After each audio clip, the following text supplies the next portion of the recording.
Bonjour, je suis Jérémy Triponnier, bienvenue dans ma méthode Electro Groove. Cette méthode est composée de 28 morceaux avec playback, des principaux styles de musique électro. Et à travers ces 28 morceaux, on verra ensemble tous les aspects de la batterie dans la musique électronique. Le but de cette méthode est vraiment de vous donner tous les outils nécessaires pour que vous soyez capable d'en comprendre les codes et la culture et de la jouer. J'ai pas voulu faire une méthode qui ne parle que de rythme de batterie, j'ai plutôt voulu faire une sorte de mini-encyclopédie de la batterie dans la musique électronique et de la musique électronique en général. On verra évidemment tous les rythmes typiques de la musique électronique, mais au-delà de ça, on verra ensemble toute l'évolution de la batterie au fil des années, l'évolution de la batterie électronique, des pads, etc. On abordera la culture du sample et la culture électro en général. Bon voilà, comme vous voyez, pour cette méthode, j'ai choisi de jouer sur une batterie électronique. En fait, j'ai remarqué que beaucoup de mes élèves, et probablement beaucoup de batteurs en général, pensent qu'une batterie électronique, c'est comme une batterie acoustique, mais en moins bien. Bon, effectivement, il y a pas mal d'inconvénients. Les sons sont artificiels, donc moins réalistes forcément. Le toucher est moins agréable, le jeu donc est moins agréable. Les nuances sont moins bien reproduites. Mais justement, essayons de voir la batterie électronique à travers ses avantages et pas à travers ses inconvénients. Ce qu'il est possible de faire avec et qu'il n'est pas possible de faire avec une batterie acoustique. Je pense qu'il faut la voir comme un instrument à part entière, qui se joue plus ou moins de la même façon, mais qui n'a pas les mêmes sons, pas les mêmes possibilités et donc pas la même utilisation.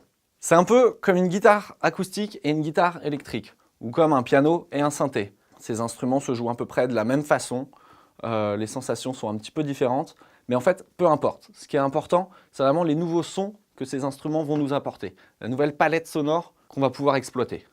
Et c'est là que la batterie électronique va devenir vraiment intéressante. On va pouvoir jouer avec d'autres sons, plus modernes et électro.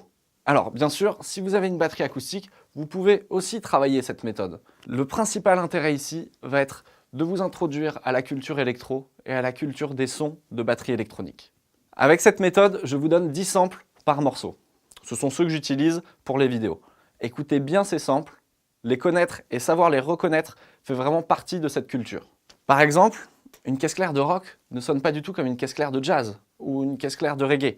Ici, c'est vraiment la même chose. Une caisse claire de trap ne sonne pas du tout comme une caisse claire de dubstep. J'insiste vraiment là-dessus, car je pense que pour bien jouer un style, il faut bien en connaître la culture.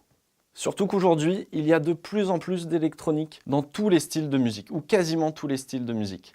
J'ai même déjà entendu des morceaux de pop avec des sons de batterie de trap ou des sons de batterie de dubstep, justement. Je me souviens quand j'étais étudiant en musique, mes professeurs de batterie m'ont souvent dit « Apprends à jouer d'un nouvel instrument. Apprends à jouer de la guitare ou apprends à jouer du piano. » Ça ne nous fait pas vraiment progresser en tant que batteur, du moins pas techniquement, mais ça nous fait progresser en tant que musicien. Et ça, c'est hyper important. Je pense qu'aujourd'hui, au même titre que savoir faire un peu de piano ou un peu de guitare, les batteurs doivent connaître cette culture électronique, doivent connaître les sons, comment les utiliser et doivent connaître le matériel de batterie électronique. D'autant plus que chez les batteurs, ce sont des qualités très recherchées. Ça m'est souvent arrivé d'aller à une audition et d'être pris parce que je connaissais bien ces sons-là, que je savais les jouer, que j'avais le matériel pour les jouer, et pas forcément d'être pris parce que j'étais le meilleur ou quoi. Imaginez-vous, il est fort probable qu'un jour vous arriviez dans un nouveau groupe ou à une audition et qu'un des musiciens vous demande « Est-ce que sur tel morceau, tu peux jouer tel rythme avec tel son ?» en parlant justement de son électronique.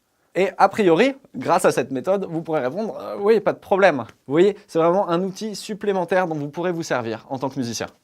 Un autre aspect important dont je voulais parler dans ma méthode, c'est que maintenant il est possible, et en plus très facilement, de jouer de l'électro en groupe ou avec d'autres musiciens. Quand je présentais mes exercices et mes morceaux à mes élèves, certains d'entre eux étaient assez étonnés qu'on puisse faire de l'électro à la batterie. Ils pensaient que l'électro, en fait, c'était vraiment réservé aux DJ. Alors qu'en fait, il est complètement possible de faire de l'électro en groupe avec des musiciens, comme on va le voir. Le fait qu'une personne joue à la place d'une machine est forcément un gros avantage. On est plus intuitif derrière son instrument, on peut faire groover le jeu, le nuancer, on peut improviser.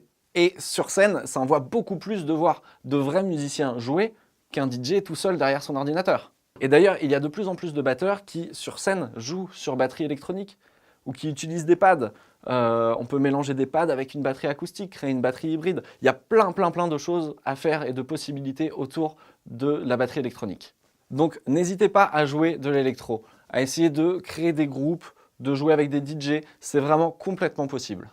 Je voudrais maintenant un peu parler de l'aspect pédagogique et technique de la méthode. Pour chaque morceau, vous aurez une page avec les différents grooves, et éventuellement quelques breaks ou quelques mises en place, et une page avec la structure et quelques explications.